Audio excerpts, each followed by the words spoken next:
Tar- Muy buenas tardes, hermanos.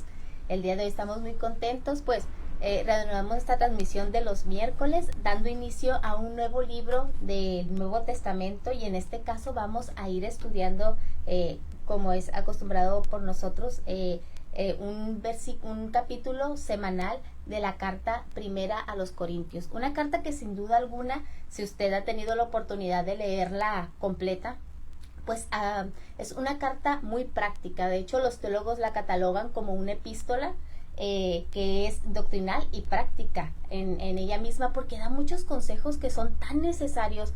Y aquí vemos el apóstol Pablo siendo inspirado por el Espíritu Santo, cómo habla a la iglesia de Corinto de manera muy práctica sobre problemas y sobre muchas preguntas que ellos le habían hecho llegar por medio de diferentes mensajeros, hermanos en la fe también, y que él trata de contestarlas todas conforme a la palabra de Dios y que les da un excelente equilibrio en la fe a una iglesia que sin duda alguna era muy nueva. Pues mire usted, Corinto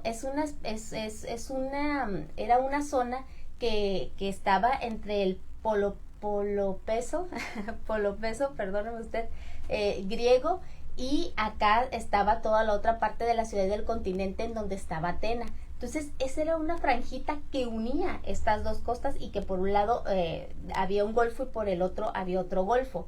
Entonces, en esta pequeña franjita, en este momento pertenecía a la provincia de Acaya, que estaba dominada por los romanos y se había hecho todo un puerto comercial, esta zona de Corinto, precisamente por esa ubicación geográfica privilegiada, en donde venían marineros de muchas partes de la zona, desde África, Europa, de varias partes, y ahí desembarcaban y había muchos comerciantes. En esta ciudad se considera que había alrededor de 500,000 a 600,000 habitantes, o sea, un número bastante considerable.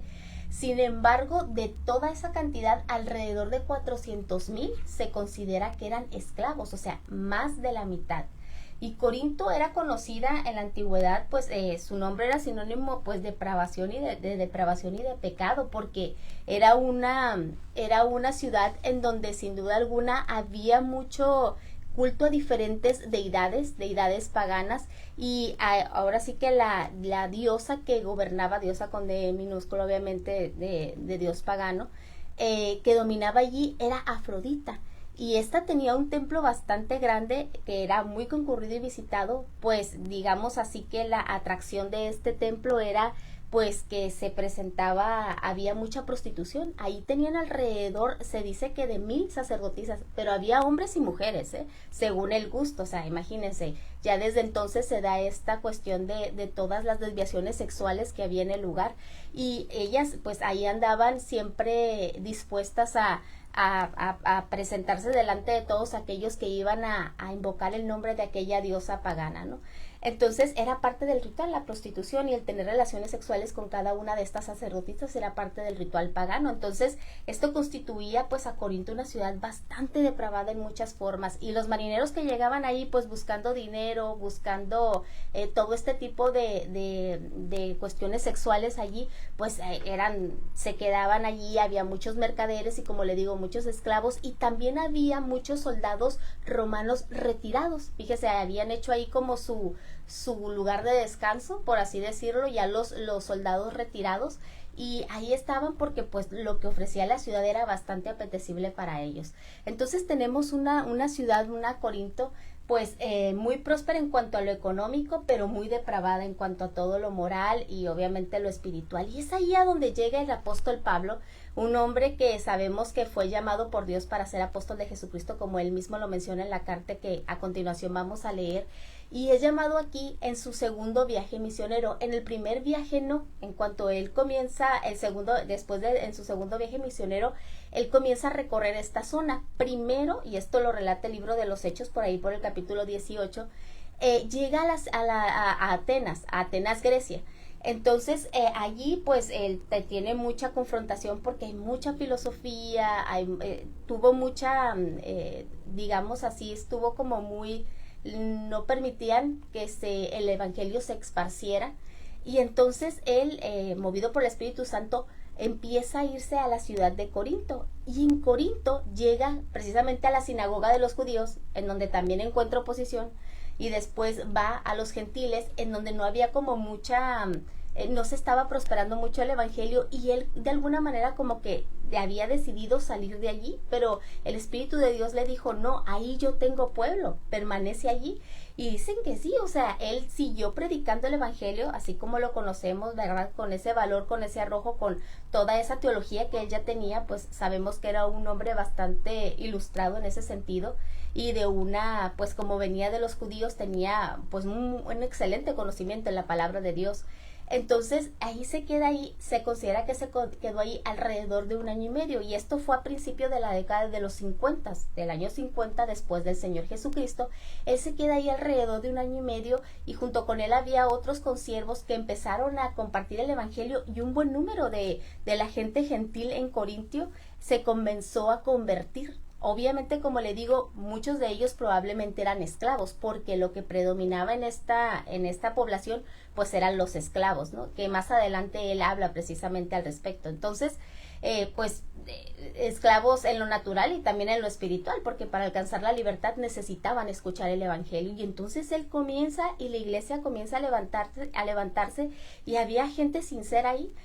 Después el apóstol Pablo es movido pues de parte de Dios, se retira de Corinto. Sin embargo, en su estadía en Éfeso, como que le comienzan a llegar diferentes rumores de que la iglesia de Corinto se está desequilibrando. O sea, la iglesia en Corinto está tomando diferentes, había divisiones en la iglesia, que había muchas otras situaciones que había que poner en orden.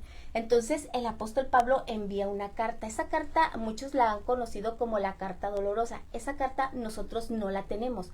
Fue una carta antes de Primera de Corintios. Esa carta ahora sí que no nos llegó.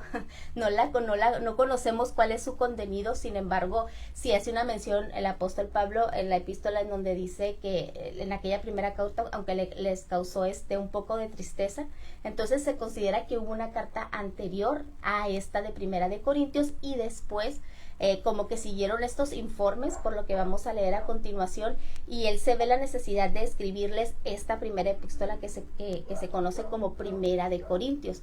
Entonces esta primera epístola él escribe en este contexto, ¿no? En donde él ya no está allí. Está escrita alrededor del año 55 después del Señor Jesucristo. Él ya tenía algunos años que ya no moraba allí en Corinto, que ya no estaba allí, y se ve en esta necesidad de ir poniendo orden en aquella amada iglesia que el Señor mismo le había permitido ir poniendo los cimientos, y que estoy segura que los puso de buena manera, predicando la cruz de Cristo, hablando de la salvación, hablando del evangelio, hablando de esta salvación que ahora es por gracia y por medio del Señor Jesucristo, solamente con arrepentimiento y fe, y eso iba sumando a la iglesia todos los que iban siendo salvos de parte de Dios. Entonces vamos a ver al transcurrir, porque es una carta que es tan actual también para nosotros, porque estos mismos problemas, verá usted que no es una cuestión histórica, sino que es una cuestión muy humana, que muchas veces nosotros mismos nos vemos desviados en estas mismas situaciones a causa precisamente pues de no mantenernos en el equilibrio de la doctrina del Señor. Pero vamos a ponernos en manos de nuestro Dios y a comenzar a leer el primer capítulo de Corintios. Señor, te damos muchas gracias, Padre, en esta tarde, Señor, por permitirnos, Señor, ser partícipes, Señor, ahora, Señor, de esta tu palabra, Señor. Tú ya nos has dado el regalo más grande, que es nuestra salvación, y nos vas instruyendo día con día, Señor, y así vamos aprendiendo todos nosotros, Señor, de esa sana doctrina que es buena para nuestras vidas, porque muchas veces en el diario vivir, Señor, hay muchas situaciones que pueden desequilibrarnos de la fe, así como le pasó a los hermanos en Corinto, pero tú sin duda alguna con tu palabra siempre estás manteniéndonos, Señor, en ese sano equilibrio, Señor, para poder vivir conforme a tu voluntad. Yo te ruego, Señor, de que esta pequeña exposición, Señor, sea de bendición para la vida de cada uno de nosotros, Señor, sabiendo que es tu Espíritu Santo, Señor, el que pone en nosotros el querer como el hacer por su buena voluntad, y que es tu Espíritu Santo el que hace la obra en los corazones de cada uno de nosotros. Te doy muchas gracias, Padre, y te pido que me uses, por favor, una vez más, en el nombre de Jesús. Amén. Bueno, vamos a dar lectura al primer versículo después de este pequeño breve contexto. Hay muchos datos históricos muy interesantes de la región de Corinto que iremos viendo conforme vaya avanzando el estudio. Sin embargo, ya es momento de comenzar con el estudio de nuestro capítulo. Dice en el versículo 1 del capítulo 1 de Corinto, de Primera de Corintios, dice: Pablo, llamado a ser apóstol de Jesucristo por la voluntad de Dios, y el hermano Sóstenes, a la iglesia de Dios que está en Corinto, a los santificados en Cristo Jesús, llamados a ser santos, con todos los que en cualquier lugar invocan el nombre de nuestro Señor Jesucristo, Señor de ellos y nuestro. Gracia y paz a vosotros, de Dios nuestro Padre y del Señor Jesucristo. Lo primero que hay que aludir aquí es que, por obvias razones, se le atribuye esta carta al apóstol Pablo, pues aquí mismo él lo menciona. Y este hermano Sóstenes que está ahí se considera que pudiera ser la persona que estuvo escribiendo. En este tiempo, y sobre todo el hermano Pablo, se utilizaba mucho tener a un escriba, a un amanuense también como se le conoce, y él dictaba la carta y el hermano que estaba con él la escribía, la iba escribiendo, y ese era su trabajo. Sin embargo, al final casi siempre el apóstol Pablo firmaba de propia mano todas sus cartas como un sello de autenticidad de que él había sido quien había dictado la carta, obviamente inspirado, recordemos esto, y es muy importante siempre, por el Espíritu Santo de Dios. O sea, estas son palabras que sí, efectivamente salían de su boca, pero que emanaban del Espíritu Santo de Dios mismo, que quería instruirnos como iglesia. Otro de los detalles que vemos aquí es como la firmeza del apóstol Pablo, que dice: Pablo, llamado a ser apóstol de Jesucristo por la voluntad de Dios. O sea, una firmeza de que no importa cómo sean las cosas, él sabe quién es en el Señor Jesucristo. Y mire, esto es algo muy redundante para nosotros en nuestros días, porque debemos de nosotros siempre tener bien marcados quiénes somos, nuestra identidad como hijos de Dios. O sea, pase lo que pase, nosotros somos hijos de Dios y hemos sido llamados a ser santos. Entonces, muchas cosas en nuestra vida a veces nos pueden como medio quitar la vista del Señor Jesucristo, el autor y consumador de la fe, pero qué importante que tengamos esa identidad bien seguros en Cristo, en quienes somos en Él, y eso mismo le transmite a la iglesia y a todos, o sea, a todos los que son llamados a ser santos en cualquier lugar. ¿Qué le estaba queriendo decir aquí a la iglesia de Corinto? La iglesia de Dios está expandida alrededor del mundo, y todos los que hemos sido lavados con la sangre de Cristo somos miembros de esta iglesia, somos hermanos en Cristo. La iglesia no es solamente la congregación en la que yo estoy, no es solamente la denominación a la que pertenezco, etcétera, etcétera. O sea, la iglesia de Dios está expandida porque somos usted y yo, todos los que hemos creído, y la iglesia no es un lugar, y eso es algo muy importante que siempre debemos de tener claro, porque si tenemos claro esto, sabemos que nosotros como iglesia servimos en todo lugar, no solamente en un solo lugar, sino que nuestro testimonio y nuestro servicio a Dios es en todo lugar, en donde estemos, con quien estemos, y de la manera en la que Dios decida que estemos, en la situación que estemos pasando. Entonces, esto es algo muy interesante que el apóstol Pablo pone inmediatamente por delante. Recuerden, Corintios, o sea, están en un desequilibrio en la doctrina, pero recuerden quiénes son. Han sido llamados a ser santos. Han sido llamados a ser santos, al igual que con todos nuestros hermanos que invocan el nombre del Señor Jesús. Y vemos cómo termina con este saludo característico que dice: gracia y paz a vosotros, de Dios nuestro Padre y del Señor Jesucristo. Esto también es redundante comentarlo, porque esta es la forma o la salutación como muy característica de las cartas del apóstol Pablo, y esta es otra de las evidencias que tomamos que efectivamente la carta fue dictada por él. Probablemente este hermano Sóstenes, este es lo más probable según los teólogos. Bueno, vamos a continuar con las acciones de gracia. Dice: acción de gracia por dones espirituales. Versículo 4. Dice: gracias doy a mi Dios siempre por vosotros, por la gracia de Dios que os fue dada en Cristo Jesús, pues por medio de él habéis sido enriquecidos en todo, en toda palabra y en todo conocimiento, en la medida en que el testimonio acerca de Cristo ha sido confirmado entre vosotros, de tal manera que nada os falta en ningún don mientras esperáis la manifestación de nuestro Señor Jesucristo, el cual también os mantendrá firmes hasta el fin, para que seáis irreprensibles en el día de nuestro Señor Jesucristo. Fiel es Dios, por el cual fuisteis llamados a la comunión con su Hijo, Jesucristo nuestro Señor.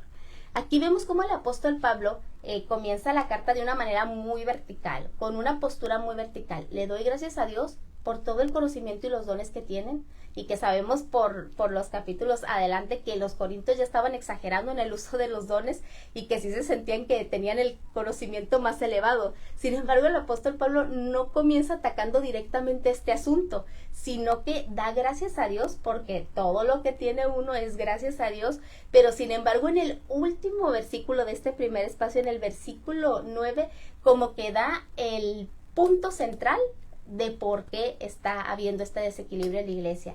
Y es donde le dice, por el cual, por el Señor Jesús, fuiste llamado a la comunión con su Hijo Jesucristo nuestro Señor. Y esa es una pieza central, la comunión con Dios. Los corintios habían visto en los dones, en la enseñanza, en las lenguas, en el servicio, en lo que hacían, como que esa era su forma de tener una comunión con Dios, pero eso no es.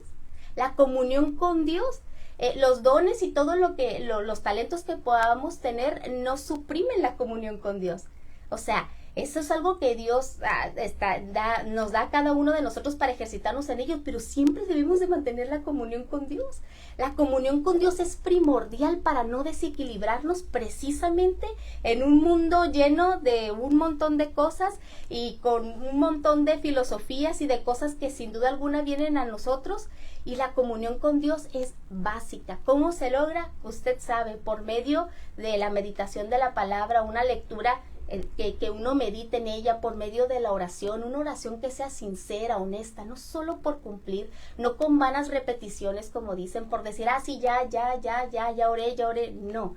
O sea, una oración que de verdad nazca de un corazón, de una necesidad de descargarse delante de Dios, en donde nosotros tengamos esa confesión delante de Él cuando hemos hecho alguna cosa incorrecta, que sin duda alguna estoy segura que todos nosotros hemos pasado por esos momentos. La comunión habla de coinonía, habla de alguien, una persona que tú conoces íntimamente, o sea, de una comunión íntima, de una relación íntima, dos personas que se conocen de manera íntima. Y esto es algo que usted sabe, Dios nos conoce a nosotros perfectamente, pero la pregunta es nosotros, ¿qué tanto conocemos de nuestro Señor?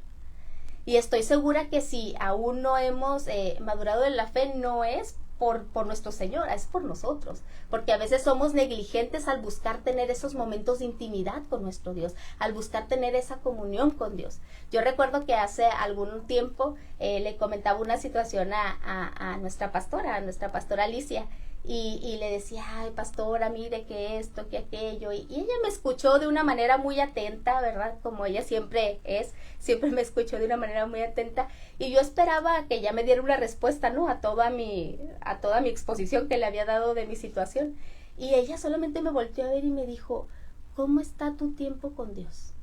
¿Estás orando? ¿Pero estás orando creyéndole al Señor? Y yo solamente me le quedé viendo, y pues yo sabía que mi comunión con Dios estaba a falta, que sin duda alguna siempre va a hacer falta, pero yo sabía que en verdad, o sea, esa pregunta a mí me confrontó en el alma, y ese era el motivo del desequilibrio que yo estaba viviendo y del por qué yo no podía enfocarme en el Señor Jesús, y que seguramente Él el que me iba a dar, ¿verdad?, todos los argumentos y la solución necesaria. Pero cuando ella me dijo eso, pues ya con eso me desarmó. Y es una pregunta que yo también me gustaría hacerle a usted, mi hermano. Seguramente cuando estamos en medio de situaciones complicadas, que nos sentimos por ningún lado, en un desequilibrio, etcétera, etcétera, ¿cómo está nuestra comunión con Dios? Y nuestro servicio, en donde sea que lo demos, sea en la congregación o en cualquier parte, los dones, el que enseñemos, esto no sustituye nuestra comunión con Dios. Entonces, ¿debemos de ejercitarnos en ellos? Sí. ¿Ponerlos al servicio de la obra del Señor? Sí, así es, con el orden debido, bajo la cobertura del Señor, etcétera, etcétera, pero no sustituye nuestra comunión con Dios. Y esto es algo que el apóstol Pablo remarca a la iglesia de los Corintios. Vamos a seguir adelante. En el versículo 10 dice, ¿está dividido Cristo? Dice el 10, os ruego pues, hermanos, por el nombre de nuestro Señor Jesucristo, que habléis todos una misma cosa, y que no haya entre vosotros divisiones, sino que estéis perfectamente unidos en una misma mente y en un mismo parecer. Porque he sido informado acerca de vosotros, hermanos míos, por los de Cloé, que hay entre vosotros contiendas. Quiero decir que cada uno de vosotros dice, yo soy de Pablo, yo de Apolo, yo de Cefas, yo de Cristo. ¿Acaso está dividido Cristo? ¿Fue crucificado Pablo por vosotros? ¿O fuisteis bautizados en el nombre de Pablo? Doy gracias a Dios de que a ninguno de vosotros he bautizado, sino a Crispo y a Gayo, para que ninguno diga que fue bautizado en mi nombre. También bauticé a la familia de Estéfanas, pero de los demás no recuerdo si he bautizado a algún otro. No me envió Cristo a bautizar, sino a predicar el Evangelio, no con sabiduría de palabras, para que no se haga vana la cruz de Cristo. Vemos aquí que en esta iglesia, pues que apenas estaba en este proceso de maduración, una iglesia, digamos así, en una etapa muy temprana, y con estos desequilibrios había habido algo que era una cuestión de división. Recordemos que ellos estaban allí cerca de lo que era Grecia, y los griegos eran filósofos pues bastante reconocidos, y ellos estaban muy acostumbrados a tener como diferentes partidos, por así decirlo, en donde algunos decían, no, pues a mí el que me gusta, o sea, de los filósofos más reconocidos en aquellos tiempos eran Sócrates, Platón, Tales de Mileto, Heráclito y Aristóteles. Entonces ellos estaban muy acostumbrados a decir, a mí esta filosofía de este filósofo pues me llena más, y esta es la que tomo, otro de otro. Entonces tenían sus partidos. Sin duda alguna, los seres humanos tendemos a ser muy partidistas. O sea, siempre estamos buscando tener un partido o alguien a quien seguir. Fíjese lo que dijo un estudioso, dijo un investigador, dijo, la gente evalúa la información que recibe y rechaza de golpe aquella que no resulta plausible, o sea, aquella que no le emociona, aquella que no le parece que sea digna de ser aplaudida o elogiada. Entonces, entre ellos estaba viendo esto, pero ahora dentro de la iglesia. O sea, ellos ya venían de tener estos partidos filosóficos y de adoptar lo que les gustaba de uno, lo que les gustaba del otro, la filosofía del otro, un poquito de todo quizás, o se hacían a uno mismo.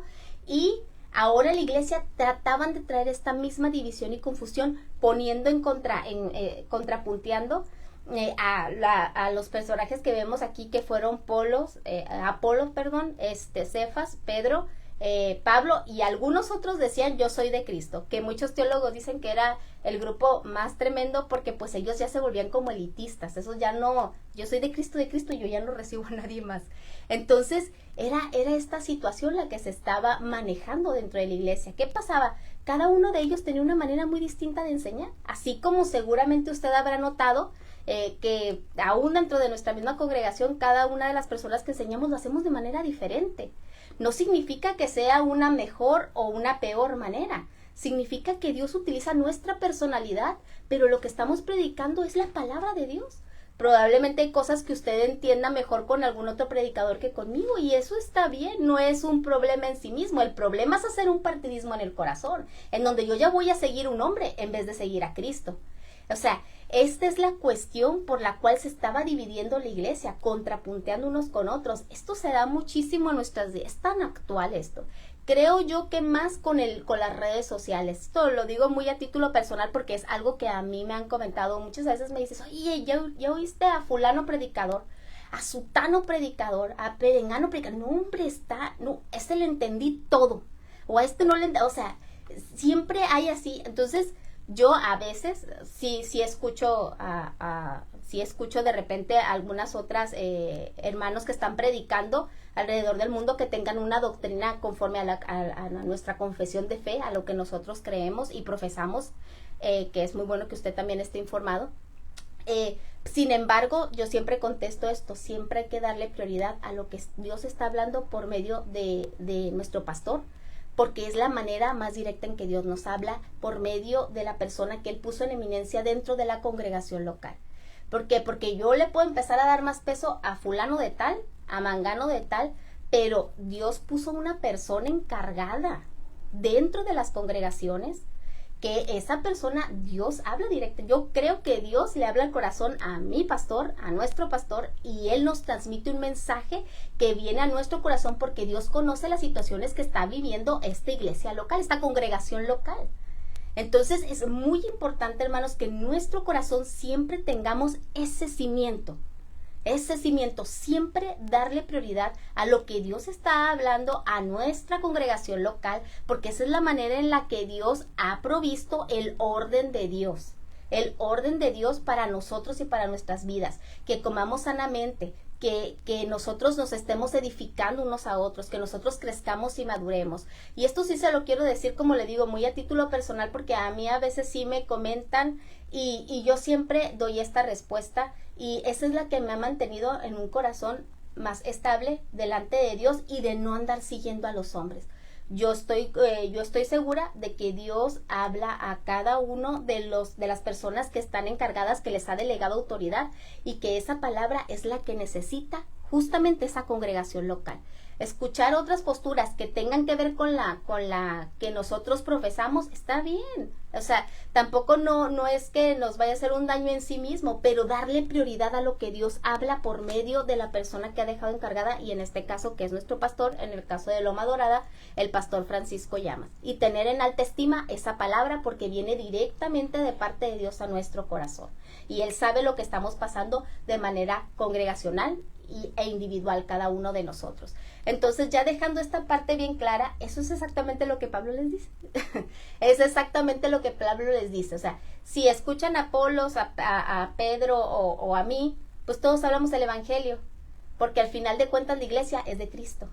Y lo que ustedes deben de obedecer es Cristo, porque Cristo no está dividido. Cristo es uno solo y su iglesia es una sola, como ya les mencionó desde un principio. Y como le digo, esta situación se da muchísimo hasta nuestros días, y muchas personas pues siguen a hombres y ni cuenta se están dando que están siguiendo a hombres. Es algo muy curioso, y puede ser gente que aparentemente es muy madura y se va de congregaciones porque está siguiendo a hombres. Entonces, tengamos cuidado en eso y no nos vayamos nosotros a desequilibrar también en esa parte. Vamos por la última parte, si me acompaña usted, en donde dice: Cristo, poder y sabiduría de Dios, versículo 18. La palabra de la cruz es locura a los que se pierden, pero a los que se salvan, esto es, a nosotros, es poder de Dios, pues está escrito: destruiré la sabiduría de los sabios y frustraré la inteligencia de los inteligentes. ¿Dónde está el sabio? ¿Dónde está el escriba? ¿Dónde está el que discute asuntos de este mundo? ¿Acaso no ha enloquecido Dios la sabiduría del mundo? Puesto que el mundo, mediante su sabiduría, no reconoció a Dios a través de las obras que manifiestan su sabiduría, agradó a Dios salvar a los creyentes por la locura de la predicación. Los judíos piden señales y los griegos buscan sabiduría, pero nosotros predicamos a Cristo crucificado. Pero para los judíos ciertamente tropezadero, y para los gentiles locura. En cambio, para los llamados, tanto judíos como griegos, Cristo es poder y sabiduría de Dios, porque lo insensato de Dios es más sabio que los hombres, y lo débil de Dios es más fuerte que los hombres. Vamos a detenernos aquí un segundito, solamente para hacer una anotación. Aquí está hablando, obviamente, el apóstol Pablo, por todo lo que se ve, a una iglesia que tenía un orgullo desproporcionado en cuanto a su conocimiento. O sea, ya se sentían que estaban en un nivel por encima, tal vez incluso que hasta de los propios judíos, o sea, por encima de un conocimiento más allá, en una cuestión de que los dones estaban manifestando aún más, etcétera, etcétera, ¿no? Entonces él les empieza a dar un argumento bastante bien trazado, y lo digo así porque mismo apóstol Pablo en alguna de sus epístolas dice: yo como perito arquitecto hacía trazos. Entonces, un argumento excelentemente bien trazado, en donde pone en contraparte quién es el hombre delante de Dios. O sea, ¿quiénes somos nosotros? Mire usted, el orgullo, sin duda alguna, es lo que está atacando aquí. Si usted lo lee, esto es lo que está atacando precisamente, un corazón orgulloso que se había envanecido, ¿no?, por las manifestaciones que Dios había dado. Y el orgullo, pues se considera como una emoción, un sentimiento, algunos dicen, es algo arraigado al carácter humano, es una forma de arraigado que totalmente nos inhibe y nos hace ver a nosotros mismos de una manera desproporcionada, siempre más de quienes somos en realidad. Y es que en el mundo, quien no tiene la autoestima hasta arriba, la tiene hasta abajo. O sea, no hay un equilibrio. Solamente cuando venimos a Cristo es que todas estas cosas se pueden equilibrar. ¿Por qué? Porque el que tiene la autoestima hasta arriba, el Señor le dice que resiste a los soberbios. Y el que la tiene hasta abajo, el Señor le dice que eso es su especial tesoro, que somos hijos suyos, que somos cuidados, que somos la niña de sus ojos. Y entonces Dios nos da esta identidad y este valor y nos ayuda a que no se nos vaya hasta los cielos, en donde seguramente muchos de nosotros podríamos tenerlo si no fuera por la gracia del Señor Jesucristo, y yo me sumo a ello. Entonces aquí él está atacando esta parte del orgullo que se estaba generando y por lo cual se estaba haciendo todo este tipo de cosas. O sea, y este orgullo les impedía tener esta comunión con Dios de la que ya hablamos. Porque dice que Dios resiste a los soberbios y da gracia a los humildes. Entonces cuando nosotros tenemos una actitud orgullosa y desproporcionada de quiénes somos nosotros mismos, por eso dice la palabra de Dios, ninguno piense más de sí mismo. Ninguno piense más de sí mismo, es donde empiezan los problemas de desequilibrio. Y hay un desequilibrio en todas las áreas de nuestra vida, empezando por nuestra manera de pensar, por nuestras emociones, etcétera, etcétera, etcétera. Entonces aquí vemos cómo él comienza a poner estos cimientos bien trazados, en donde dice que lo más despreciable del mundo escogió Dios para avergonzar a los sabios.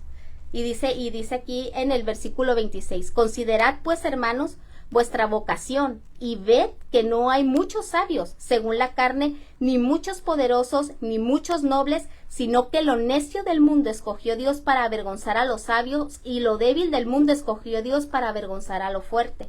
Y lo vil del mundo y lo menospreciado escogió Dios, y lo que no es, para deshacer lo que es, a fin de que nadie se jacte en su presencia. Pero por él estáis vosotros en Cristo, el cual nos ha sido hecho por Dios sabiduría, justificación, santificación y redención, para que, como está escrito, el que se gloría, gloríese en el Señor. Entonces vemos aquí cómo el apóstol Pablo, o sea, tumba cualquier argumento orgulloso que se pudiera tener respecto de Dios. Habla de esta salvación por medio de la locura de la predicación del evangelio, que es una frase que a mí me impacta mucho, porque dice la palabra de Dios que el evangelio es poder de Dios para salvación. Y habla a que nosotros debemos de sumarnos a esto, a una expansión del evangelio para la salvación, en vez de estar buscando solamente envanecernos o enorgullecernos nosotros mismos, entendiendo que ciertamente Dios ha dado a muchos hombres y mujeres de Dios por igual dones y talentos, pero que este no es, sino que nosotros debemos siempre estar enfocados en Cristo para ejercer todo esto que Dios nos ha dado, precisamente para la gloria de Dios. O sea, todo el que se gloríe, gloríese en Cristo. Y esto nos recuerda al Señor Jesucristo, que constantemente le daba la gloria ¿a quién? Al Padre.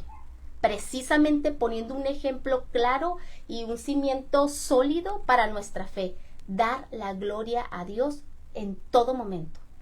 Y esto es el principio de la carta, de esta primera carta a los Corintios. Sin duda alguna comienza ya el apóstol Pablo derribando algunos argumentos que seguramente muchos de nosotros también teníamos en el corazón, y vemos la actualidad de esta carta aún en nuestros días. Si Dios nos lo permite, en el siguiente capítulo estaremos ahondando un poco más en ello, y también en la historia de este lugar en Corinto. Dios los bendiga.